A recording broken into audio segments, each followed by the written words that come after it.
म्हणजे प्राणी मित्रांची सेवा करत आपलं संपूर्ण आयुष्य अविरत ही सेवा जे करतायत असे डॉक्टर प्रकाश आमटेजी आणि त्यांना तितक्याच समर्थपणे या सेवेमध्ये साथ देणाऱ्या आदरणीय मंदाकिनीताई आमटे, मंचावर उपस्थित असलेले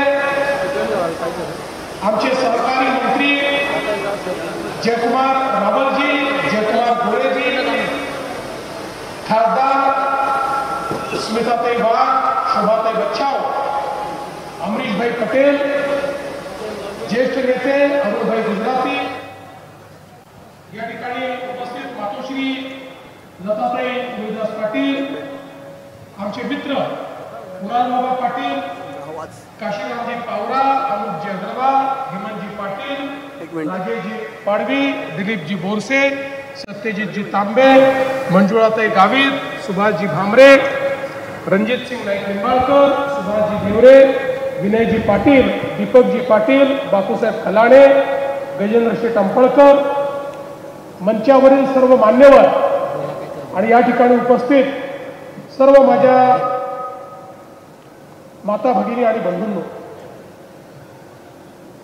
आज दाजी साहेबांना त्यांच्या स्मृतींना वंदन करण्याकरता या ठिकाणी मी आलोय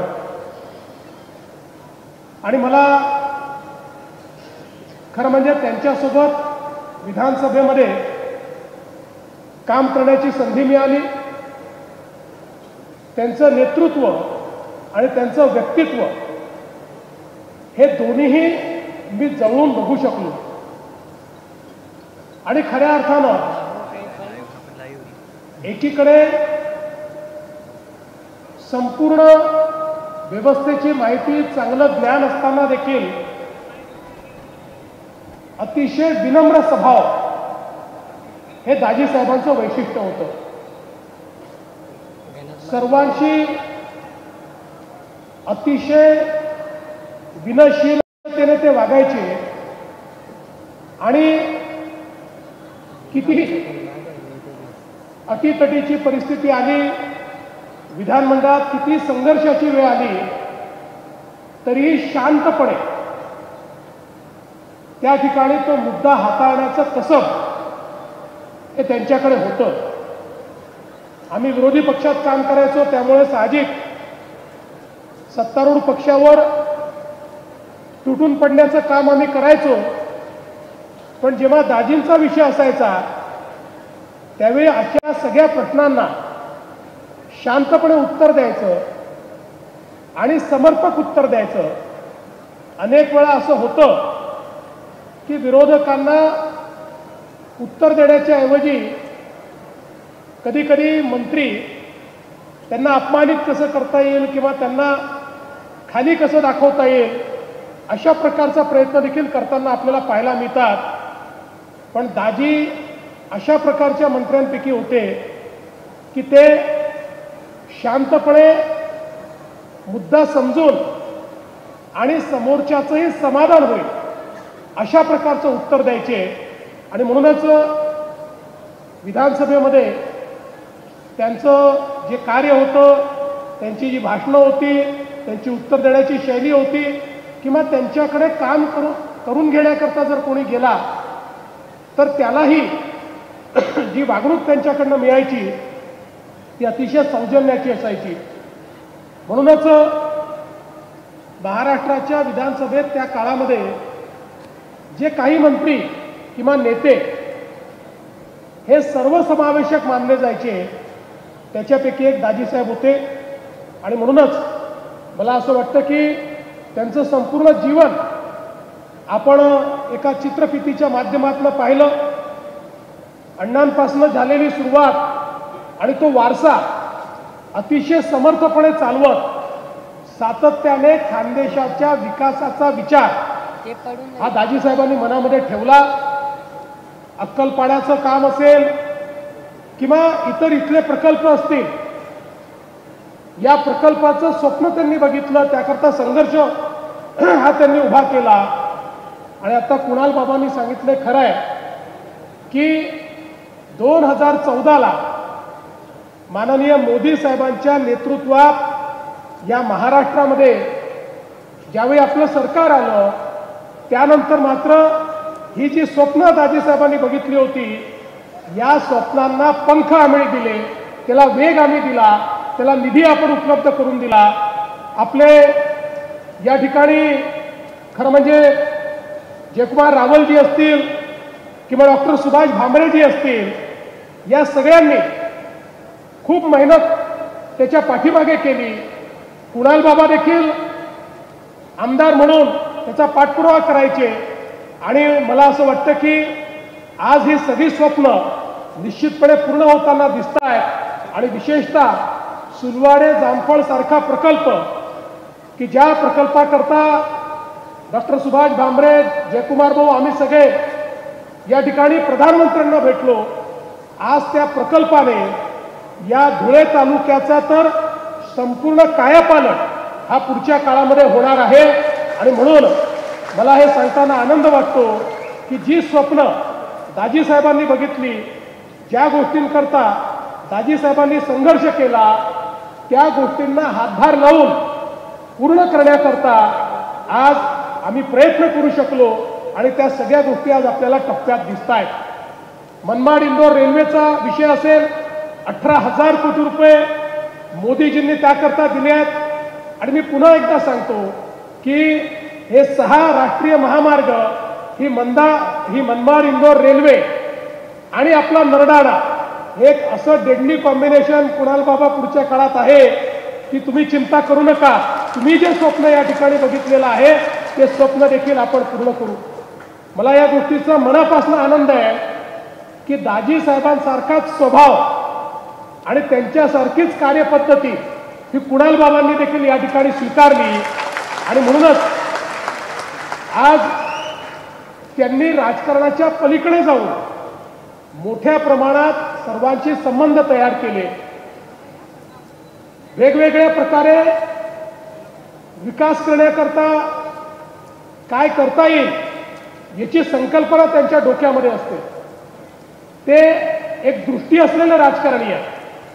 केवळ राजकारणाकरता राजकारण करणारे कुणाल बाबा नाहीत, तर त्यांना विकासाची एक दृष्टी आहे. आणि म्हणूनच मला आनंद आहे की त्यांच्यासारखा एक नेता हा आता आमच्यासोबत मुख्य धारेमध्ये आलेला आहे. ही खरोखर अतिशय आनंदाची गोष्ट आहे. त्यामुळे दाजी साहेबांनी पाहिलेली जी स्वप्न आहे आता ती पूर्ण करण्याची जबाबदारी तुमच्यावर आहे आणि तुम्हाला साथ देण्याची जबाबदारी आमच्यावर आहे.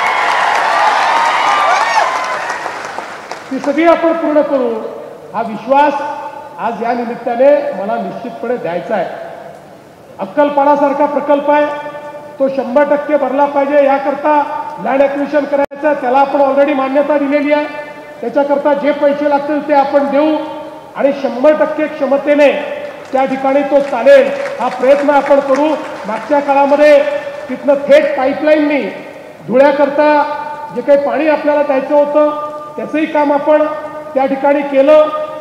आणि मला विश्वास आहे आता कालच माननीय प्रधानमंत्री महोदयांना मी भेटलो. महाराष्ट्रामध्ये जी पूर परिस्थिती आहे त्या पूर परिस्थितीची जाणीव त्यांना करून दिली, त्यांना मदत मागितली आणि त्यासोबतच मी त्यांना विनंती केली की महाराष्ट्रामध्ये आम्हाला डिफेन्स कॉरिडॉर तयार करायचा आहे, रक्षा कॉरिडॉर तयार करायचा आहे.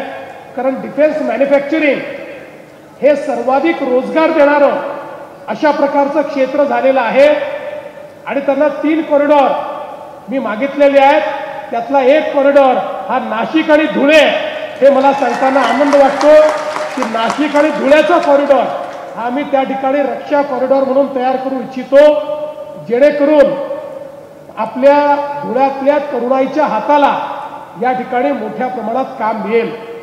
मला एक गोष्ट अजून सांगायची आहे की अलीकडच्या काळामध्ये आपल्या नंदुरबारमध्ये देखील खूप मोठ्या प्रमाणात भाई इन्व्हेस्टमेंट यायला लागली आहे. गेल्या 4 आमच्या इन्व्हेस्टमेंट MOUs ची सिरीज जर आपण पाहिली तर या चारही सिरीजमध्ये नंदुरबारमध्ये आता इन्व्हेस्टमेंट आलेली आहे आणि मोठ्या प्रमाणात 15-20 हजार कोटी रुपयाची इन्व्हेस्टमेंट आता नंदुरबारमध्ये येते आहे. त्यामुळे धुळे असेल, नंदुरबार असेल, नाशिक असेल, तिकडे अहिल्यानगर असेल किंवा जळगाव असेल, जो उत्तर महाराष्ट्राचा भाग आहे, आता हा भाग शेती तर इथली महत्त्वाची आहेच, पण शेतीसोबत औद्योगिक महत्त्व देखील या भागाला येण्याकरता एक मोठा प्रयत्न आपण सुरू केला आहे आणि त्याला अतिशय सकारात्मक अशा प्रकारचा प्रतिसाद हा मोठ्या प्रमाणात आपल्याला पाहायला मिळतोय.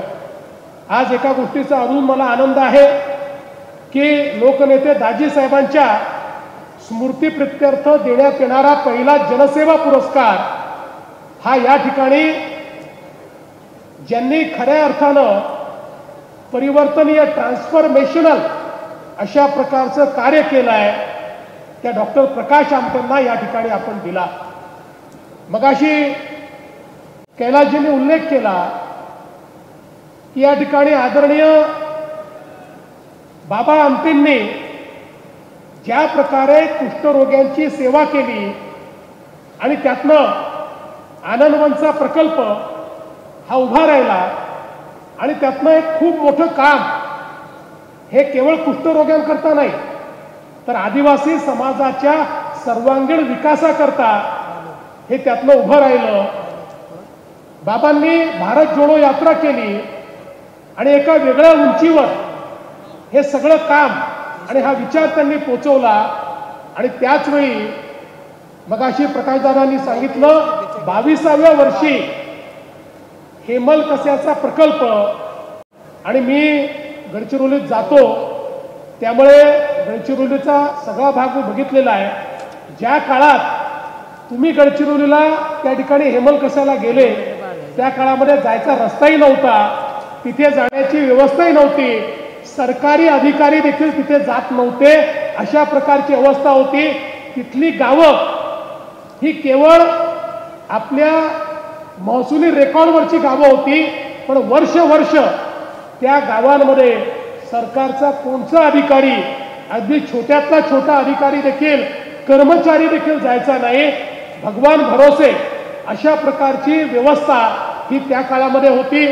एकीकडे माओवाद्यांचं जाळं होतं, दुसरीकडे कुपोषित अशा प्रकारचा विकासापासून कोसो दूर अशा प्रकारचा आमचा आदिवासी होता आणि त्या ठिकाणी हा लोकबिरादरी प्रकल्प डॉक्टर प्रकाश आमटेंनी सुरू केला आणि आदरणीय मंदाकिनी ताईंनी त्यांना साथ दिली आणि त्यातनं आज हा प्रकल्प तिथे उभा आहे. या प्रकल्पाच्या माध्यमातून आरोग्य असेल किंवा इतर प्रकारचे सगळे इंटरव्हेन्शन्स हे मोठ्या प्रमाणात केले जातात. शिक्षण, आरोग्य, शेती, जलसंधारण अशा विविध क्षेत्रांमध्ये प्रचंड प्रयोगशीलता करून आदिवासींच्या जीवनामध्ये मोठं परिवर्तन घडवण्याचं काम, त्यांच्यातलं आत्माभिमान जागृत करण्याचं काम आणि त्यांना स्वाभिमानाने जगण्याकरता प्रेरणा देण्याचं काम हे डॉक्टर प्रकाश आमटे आणि मंदाकिनी ताईंनी त्या ठिकाणी केलं. आणि आता त्यांच्यानंतर आमटे परिवारामध्ये तिसरी पिढी ही या सगळ्या प्रकल्पांना चालवते आहे. त्यामुळे एक समर्पित जीवन असलेल्या या ठिकाणी डॉक्टर प्रकाश आमटे यांना आपण, ज्यांनी आपल्या जीवनाचं समर्पण हे लोकसेवेमध्ये केलं, अशा लोकनेते दाजी साहेबांच्या नावाचा पुरस्कार, त्याबद्दल आपलंही बाबा मी मनापासून अभिनंदन करतो की आपण अतिशय योग्य अशा व्यक्तीची निवड केली. आणि मी आपल्या मताशी सहमत आहे की डॉक्टर प्रकाश आमटेंना आपण हा पुरस्कार दिल्यामुळे या पुरस्काराची उंची देखील या ठिकाणी निश्चितपणे वाढलेली आहे. त्याबद्दल मी आपले अतिशय मनापासून अभिनंदन करतो आणि ही अपेक्षा व्यक्त करतो की इतक्या अडचणी खरं म्हणजे या सगळ्या प्रकल्प आल्या, पण आपण अविरत प्रकल्प चालवला आहे आणि पुढेही अनेक वर्ष अविरत हा प्रकल्प चालत राहावा अशा शुभेच्छा मी आपल्याला देतो. आज या निमित्ताने पुन्हा एकदा मी आपल्याला आश्वस्त करतो की धुळेकरांच्या पाठीशी, खानदेशाच्या पाठीशी आपलं सरकार हे संपूर्ण ताकदीनं उभं राहील आणि हे करत असताना कुणाल बाबांसारखा एक मजबूत नेता आता या ठिकाणी आमच्या सोबत आलाय, त्यामुळे त्यांना अधिक मजबूती देण्याचं काम हे सरकार म्हणून आम्ही निश्चितपणे करू, हा विश्वास मी माननीय आईसाहेबांना देखील देऊ इच्छितो. आपण या चांगल्या कार्यक्रमामध्ये या ठिकाणी निमंत्रित करून ज्या दाजीसाहेबांसोबत अनेक वर्ष काम करण्याची संधी मिळाली त्या दाजीसाहेबांच्या स्मृतींना उजाळा देण्याकरता आपण या ठिकाणी मला बोलवलं, त्याबद्दल आपले आभार मानतो आणि माझं बोलणं संपवतो. धन्यवाद. जय हिंद, जय महाराष्ट्र. खूप खूप धन्यवाद साहेब.